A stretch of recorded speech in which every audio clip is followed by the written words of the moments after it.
প্রেত শিক্ষা। আপনারা অনেক ভূতের মুভি দেখেছেন, কিন্তু এটা সম্পূর্ণ ইউনিক হতে চলেছে। পেছন দিকে এবং আমার সাইডে যাদেরকে দেখতে পাচ্ছেন, এনারা সবাই এই মুভির অভিনেতা এবং অভিনেত্রীগণ।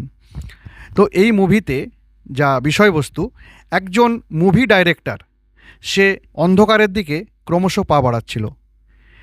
এমন এক অন্ধকার জায়গায় চলে যায়, সেখান থেকে আর বেরোতে পারে না।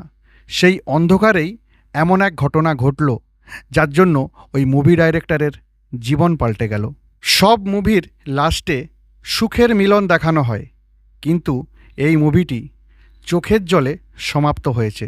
আজ রবিবার 6/7/2025, আর কিছুক্ষণের মধ্যেই অর্থাৎ দুপুর 2:05 মুভিটি শুভ মুক্তি পেতে চলেছে। যদি মুভিটি ভালো লেগে থাকে তাহলে অবশ্যই লাইক করবেন, কমেন্ট করবেন, শেয়ার করে সকলকে দেখানোর সুযোগ করে দেবেন। আর এরকম ধরনের মুভি পেতে গেলে NSNM2 এই চ্যানেলটি অবশ্যই সাবস্ক্রাইব করবেন। ধন্যবাদ।